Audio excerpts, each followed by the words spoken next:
Bonjour à tous et bienvenue dans cette vidéo d'analyse hebdomadaire. Alors, si vous n'êtes pas encore abonné à la chaîne, et bien surtout n'hésitez pas à le faire, hein. N'hésitez pas non plus à activer la petite cloche pour être informé des différentes vidéos qui sortent de manière régulière sur la chaîne, donc que ce soit des vidéos d'analyse comme celle-ci, des vidéos de théorie et de mise en pratique de trading, de débriefing des systèmes de trading que j'utilise. N'hésitez pas non plus à partager un maximum cette vidéo, si bien entendu vous la trouvez intéressante et si vous avez d'autres personnes qui ne connaissent pas encore la chaîne et qui pourraient être intéressées par cette vidéo d'analyse. Alors commençons par la mise à jour donc sur le Dow Jones. Donc j'ai pas fait de vidéo la semaine dernière puisque j'avais perdu ma voix. Donc c'était pas évident forcément, hein, par faire une vidéo muette, j'aurais pas pu faire grand chose d'autre. Mais vous voyez qu'ici, donc la semaine dernière, on a fait ce qu'on appelle un magnifique doji en croix. Donc si je zoome un peu, hein, vous voyez, c'est une mèche basse, mèche haute et puis balle au centre, ici entre l'ouverture et la clôture. On a fait quasi la même chose ici cette semaine avec bon, bah, une clôture légèrement inférieure au prix d'ouverture. Ce qu'on peut remarquer au niveau hebdomadaire, puisque oui, j'ai pas précisé, c'est le Dow Jones Cash en session hebdomadaire. Donc chaque chandelier qui est représenté ici vaut une semaine de cotation. Et donc vous avez eu ici un très gros chandelier, et puis derrière trois chandeliers d'hésitation. Alors, si on a ici notre vague 4 qui est potentiellement terminée, on peut très bien ici avoir eu une première phase ascendante, une correction, une deuxième phase ascendante, une correction. Alors attention, ici on avait les plus hauts à 34 178 et là on a eu les plus bas à 34 191. Donc c'est-à-dire qu'ici, si ceci est une vague 1, ceci une vague 2, ceci une vague 3, ceci une vague 4, eh bien vous avez ici la vague 4 qui ne pénètre pas les prix de la vague 1. Donc si on a une remontée jusqu'ici, on peut très bien avoir une impulsion de type 1, 2, 3, 4 et 5 avant d'avoir une session de correction et puis repartir plus haut. On peut très bien également aussi avoir vécu ici tout simplement une première phase ascendante pour une vague A, une correction pour une vague B, et puis derrière, vous avez eu 5 temps à la hausse pour une vague C. Et puis là, on peut commencer tout simplement une structure de type poursuite de correction. Donc soit vous avez ici 3 temps, et bien derrière on va faire 3 temps. On peut revenir rechercher cette zone-ci par exemple, celle des 33 650 plus ou moins, dans les 3 temps baissiers, remonter, ainsi de suite, et continuer une large structure correctrice de latéralisation entre les 32 300 et les 37 000, on va dire. Alors, si on regarde ce qui se passait en journalier, donc j'avais publié, donc je ne sais pas si vous l'avez vu, puisque c'est la première fois que je le fais, donc sur la chaîne YouTube, dans la partie, non pas commentaire, mais communauté, donc j'avais posté ce graphique en disant, bon ben voilà, ce qui serait intéressant de voir, c'est une recherche de cette zone-là, et puis revenir chercher celle-là pour travailler une structure de type épaule, tête-épaule, avant d'avoir une correction un peu plus profonde dans le cas où on était bien entendu ici en vague 1, vague A, vague B, vague C. Donc ce qui se passe ici pour l'instant, donc ça du coup je vais l'enlever, c'est qu'on a bien eu une recherche de cette zone-là, donc on peut même l'agrandir ici à la mèche hein, si vous voulez. Hop. Voilà, c'est peut-être un peu mieux. Donc on a eu une fausse cassure et intégration, et puis hop, on revient chercher la zone haute ici, et pour l'instant c'est pile poil une réjection au niveau des 34 900 qui correspondent à l'épaule gauche potentielle ici. Alors, il y a une chose qui m'embête un petit peu pour le moment, et c'est la suivante, c'est que ceci ressemble très fortement à une vague A, vague B, vague C. Ce qui voudrait dire que la structure chartiste en épaule, tête, épaule ici risque de ne pas être validée. Donc on peut toujours, enfin on pouvait déjà toujours entrer en position à la vente sur cette zone-ci, donc vendredi, sur des unités de temps plus courtes. Et bon, ici on devrait déjà être à BE puisqu'on est à 700 et on pouvait monter dans les 850, donc il y aurait déjà plus de 150 points de baisse, donc on devrait être à BE pour ceux qui restent en position over week, donc c'est-à-dire durant le week-end. Sachant que c'était un week-end un peu particulier, bon, ce sont les élections françaises, c'est un indice américain, mais voilà, les élections dans les grands pays, notamment dans un grand pays d'Europe, peut toujours avoir une influence à l'ouverture sur les marchés européens, donc lundi, et donc par conséquent une conséquence sur l'ouverture, du moins au niveau des CFD, pas de l'indice cash, mais éventuellement des CFD, peut avoir une conséquence sur l'ouverture CFD donc du Dow Jones. Donc voyons voir un peu ce qui se passe ici en horaire. Et donc vous voyez, hein, ici vous aviez le dernier plus haut. Donc qu'est-ce qu'on a eu? On a eu une baisse, une hausse, une baisse, une hausse, une baisse. Donc là, éventuellement, ce qui peut avoir eu lieu, puisque on vient pénétrer ici cette zone de prix là, c'est d'avoir eu tout simplement 5 temps et d'avoir eu une diagonale d'initialisation sous forme, pardon, donc en chartisme, on va appeler ça un porte-voix descendant. Chez nous, on va l'appeler une diagonale d'initialisation, non pas convergente, mais divergente. Donc vous avez les deux obliques qui ne forment pas un triangle descendant, donc pas un fanion, comme on peut l'appeler aussi en chartisme, mais plutôt donc quelque chose qui va s'écarter comme ça. Donc si ceci est le point bas de la première structure baissière, vous avez déjà eu ici une hausse, une correction et une hausse. Donc 3 temps qui vient retracer. Attendez que j'aille rechercher les Fibo. Où est-ce que je vais les trouver? Ici. Retracement Fibo. On a certainement retracé plus de 50%. On a retracé ici pile poil 61,8% de la baisse. Donc c'est typique, par exemple, d'une vague 1, vague 2, et puis derrière, on peut avoir un décroché de vague 3, par exemple. Dans ce cas-là, la vente ici est très bonne. Pourquoi? Puisque vous avez 5 temps baissier, 3 temps haussier, vous avez de fortes probabilités d'avoir ici réussi à attraper le point haut de l'épaule droite. Et donc là, vous pouvez aller rechercher des objectifs. Donc l'objectif théorique ici de la cassure, c'est d'aller rechercher, puisque bien entendu ici du coup vous avez une sorte d'oblique. Vous reportez ça au niveau de la cassure, là où elle aura lieu, et puis vous avez votre amplitude et vous avez la belle zone chartiste ici autour des 33 100, qui est un objectif intéressant pour l'épaule, tête, épaule. Si maintenant on vient mettre une extension Fibonacci, donc si ceci est une vague A ou une, que ceci est une vague B ou 2, que l'on vient rechercher les 100%, c'est ici. Donc pile poil sur une autre zone chartiste, et les 161,8 qui sont l'extension classique pour une sous-vague 3, eh bien vous voyez ça correspond pile poil à l'objectif de l'épaule tête-épaule. C'est bien fait quand même, hein. Donc voilà, zone des 33 100 à surveiller, donc 33 000, 33 100. Par rapport à tout ce que je viens de vous dire. Donc malgré tout, ceux qui ne seraient pas encore dedans et qui réussissent à rentrer lundi matin, vous avez un stop qui est ici au-dessus, hein, autour des 34 950 au niveau cash. Après, il faut voir l'open, hein, à nouveau, hein, ce que je vous disais sur CFD, là où vous pouvez rentrer. Mais vous avez 34 950, puis là on est à, on va dire, 700, donc vous avez 250 de... non, c'est l'inverse que je voulais faire. Si je mets par là, non, tu veux pas. Hop.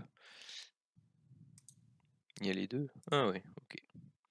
Ouais, pas l'habitude d'utiliser ça, moi. Donc ici, 950, ok. Puis vous avez les 33 100 qui sont là. Voilà, donc ça vous fait quand même un magnifique, hem, une magnifique target et donc là, vous avez un ratio risque de, plus de 7. Donc bon, ça peut se tenter, hein, même, je vais dire, si vous prenez, ouais, si on prend comment? Hem, 1 € le point pour faire simple, vous, risquez de perdre, ici 225-250 et puis, vous faites, ça fois 7, vous pouvez prendre 1 500. Donc bon, vous pouvez perdre, un petit 200 € et potentiellement avec un objectif, atteint bien entendu, autour des 1 500. Ici, il vous est tout à fait possible sur cette zone-là et sur l'oblique, et ça vous laisse un risk reward de 2 malgré tout, de prendre une partie de vos bénéfices, dans le cas où vous avez un reflux sur cette zone et une fausse entre guillemets «analyse» de ce que j'ai développé ici. Et puis bon, vous pouvez avoir le break, le pullback et puis, ensuite la recherche des objectifs, hein. Donc, vous pouvez avoir plein de possibilités. Donc là, vous pouvez, tout à fait, partir, direct, faire le break, venir chercher cette zone de support, venir chercher ici et puis, dégringoler et aller rechercher, la zone, dont on venait de parler. Avant de, stagner, hop, hop, hop et d'aller rechercher une zone un chouïa plus bas pour donc faire une vague 1, vague 2, vague 3, vague 4, vague 5 avant de reprendre, quelque chose d'haussier. Ça, c'est une possibilité. L'autre possibilité, c'est que, vous allez rechercher ici, quelque chose qui va faire ça et puis derrière, boum, il va repartir. Hein, on va venir rechercher en support cette zone-ci, donc les fameux 100 pour une vague A, une vague B, une vague C. Et puis derrière, boum, on va relancer et on va repartir sur une structure de prix différente. Euh, Vous avez également la possibilité que ceci est une vague C d'un flat. Et donc ici, vous avez eu à partir de là une structure en 3 temps, une structure en 3 temps, et puis là 1, 2, 3, 4 et 5. Et donc là, vous avez votre flat. Et puis là, on repart pour 1, 2, hop, hop, hop, hop, hop, hop, hop, hop, jusqu'à arriver là. Et puis, boum, derrière. Hein, donc voilà, il faut rester alerte sur ces différentes possibilités là.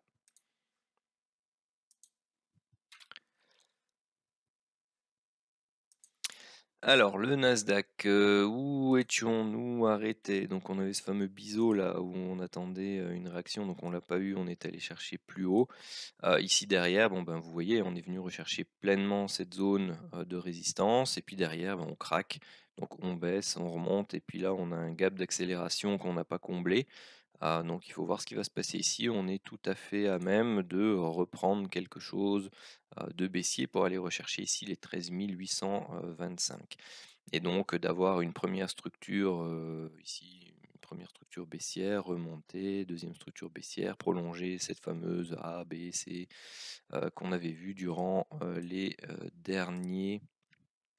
Donc vous voyez, hein, ici la magnifique divergence qui a eu lieu. Boum, là vous aviez un magnifique setup de vente sur, oups, pardon, sur le Nasdaq. Vous aviez votre belle oblique ici. C'était quand? Le 31 mars à 1h30. Voilà, là vous pouviez vendre, vous avez votre stop là-haut, et puis bon, ici vous étiez peut-être à BE, vous avez peut-être été stoppé à BE, et puis là quand on reprend de manière relativement forte, bah, vous pouviez rentrer dedans au décrochage, et puis après derrière, boum. Donc il y a des possibilités pour qu'on aille rechercher cette zone-là, je dirais assez facilement sur le Nasdaq. Alors, petite mise à jour sur Alibaba, donc c'est vrai que j'avais pas surveillé celle-là, mais donc voilà, ici on a fait un magnifique point bas, on a fait un V-bottom avec, une île de retournement ici ou alors un double bébé, des jumeaux abandonnés. Donc vous avez le gap ici, on a gapé en dessous de cette zone de, support potentiel, on est venu travailler, puis on a regapé au-dessus et puis on a accéléré à la hausse et là on temporise. Donc la prochaine étape, c'est la cassure ici de ce niveau clé à la hausse des 138,15 pour une reprise. Donc ici, pour le moment, bah, tant qu'on ne vient pas faire de nouveaux plus bas en dessous des 73,45, tout retour sur la zone ici pour moi des 98,50, voire même cette zone de gap ici, hein, peut servir de support pour poursuivre le rebond. En tout cas, si on vient à breaker cette oblique à la hausse, ce sera un bon point d'entrée également avec un stop en dessous des derniers plus bas qui ont été créés. Et puis vous pouvez aller rechercher cette zone-là, donc les 138,15 plus ou moins. Puis le comblement de ce gap ici autour des 161,45. Puis la zone haute ici autour des 179,50 pour une reprise haussière moyen long terme. Alors, notre copain le Bitcoin, donc bah, il a fait toujours ici une belle descente. Pour l'instant, il fait une hausse, une latéralisation et une hausse, donc ce qui ressemble pour l'instant à quelque chose de plus en 3 temps. Il corrige pas énormément la baisse qui s'est produite ici, puisqu'il est venu rechercher donc les 38,2. Donc voilà, si ça doit être une structure de type VAC 4, celle-ci devrait être un peu plus longue et donc devrait plus comment aller, se produire un peu comme ça et puis se prolonger. En tout cas, pour l'instant, c'est plus un range entre les 33 000, on va dire, et les 48 300 qu'il faudra observer avant d'aller rechercher peut-être si on va rechercher des zones basses autour des 38 500, ça pourrait être des bons points d'entrée. Bien entendu, il faudra aller voir parce que c'est de l'hebdomadaire, hein. Donc ici, vous avez eu un gros avalement baissier en hebdomadaire sur une zone FIBO. Donc potentiellement, on peut baisser, rechercher une correction sur ces niveaux-là, aller rechercher cela, et puis ensuite travailler de nouveau quelque chose en 3 temps pour corriger un peu plus, et pourquoi pas aller rechercher cette zone ici autour même des 53 600 à un moment donné, et ensuite poursuivre une grosse structure de correction de type vague 4. Alors, on m'avait demandé une petite mise à jour de AMC aussi. Bah, AMC, pour l'instant, c'est pas terrible, hein, dans le sens où on a fait effectivement un point bas ici. On a fait une grosse envolée là qui me faisait plaisir, dans le sens où on avait potentiellement ici une fin de vague C. Donc ceci pouvait être une vague 1, donc on avait ici 1, 2, 3, 4, et puis boum, une 5. Maintenant, on corrige vachement fort cette impulsion-là. Donc, ceci peut me faire penser plutôt à quelque chose de type flat, c'est-à-dire vous avez une, 2, 3 à la hausse, une, 2, 3 à la baisse, donc 3, 3 et puis 5 fortes ici. Donc on peut malheureusement avoir eu une structure de type, où est-ce qu'il est? ABC pour une W, ABC pour une X. Et là, on a corrigé combien? 38,2, c'est pas beaucoup. Et on peut continuer une structure baissière, malheureusement, jusqu'au bas du biseau, voire même aller rechercher beaucoup plus bas, ce qui n'est pas très engageant pour la suite. En tout cas, j'espère qu'elle va tenir et qu'elle descendra pas trop. Parce que bon, moi je suis toujours dedans à 50, hein, donc je vais pas changer. C'est dedans, c'est dedans. Comme je l'expliquais au début, quand je faisais les analyses, c'est un ticket de loto. Bon, bah, il prend du temps. Peut-être qu'il se réalisera jamais, mais Voilà, donc cette baisse-ci, comment, ne me plaît pas beaucoup. Heu, voilà, donc on peut très bien aller, rechercher de nouveau, un bas de biseau, voire tout simplement un plus bas par rapport, au 13.2, avant d'avoir un nouveau sursaut, sur cette valeur. Mais vous voyez qu'ici l'oblique baissière qui était là, eh bien on a fait un sale chandelier, en plein dessus et puis derrière, boum, on a rejeté tout simplement. J'avais tracé également la parallèle, de la droite AC ici, passant par ce plus haut là et puis, théoriquement, c'était même à mettre au niveau du point B et vous voyez qu'on est venu taper dessus et voilà, bon, on redescend quoi. Donc AMC pour le moment, bah, c'est pas folichon. Au niveau du pétrole, donc depuis les points hauts, forte reprise baissière, derrière forte reprise haussière, puis ensuite forte reprise baissière. Bon, bah, on va voir ce que ça va donner sur le moyen terme. En tout cas, sur cette unité de temps-là, le momentum est toujours baissier. On n'a pas encore fait de nouveaux plus bas par rapport à cela. Qu'est-ce que ça nous dit sur le 4 heures?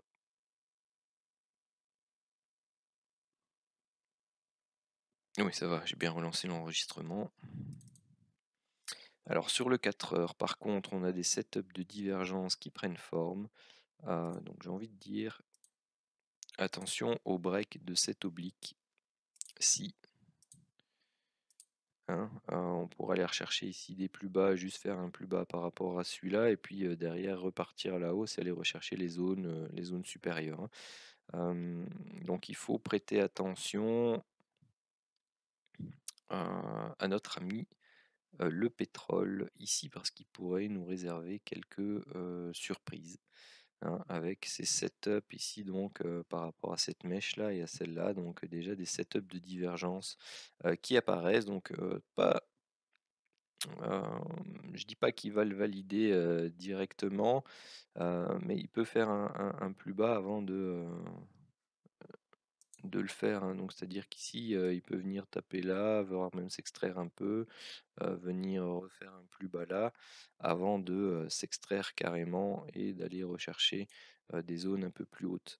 Et ici, vous pouvez tout à fait avoir donc une remontée là, une baisse, et avant de repartir ici et de toujours avoir, oups, qu'est-ce qu'il fait?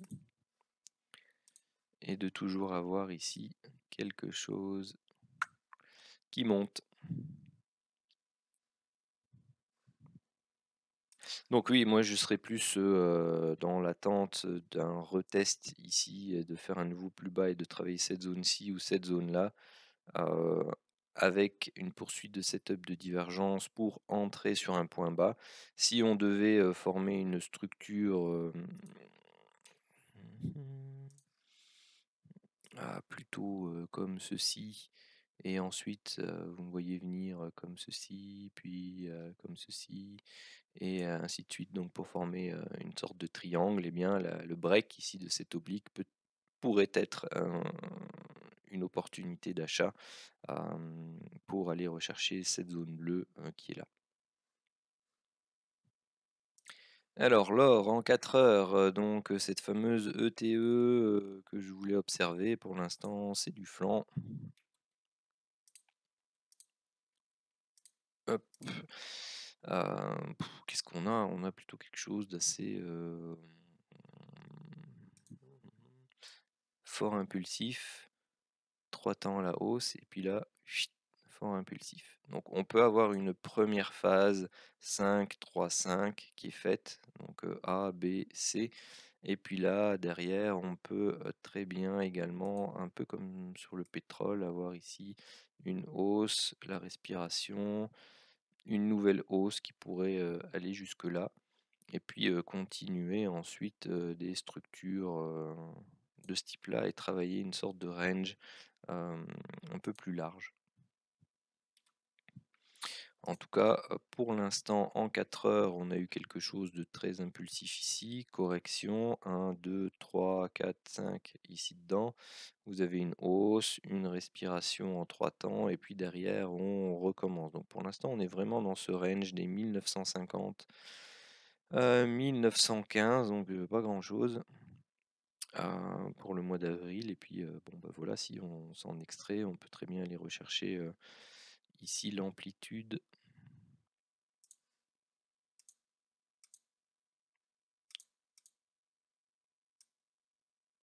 Ok. Nia, voilà. Jusqu'ici, donc les 1975, voire en extension, cette zone-là.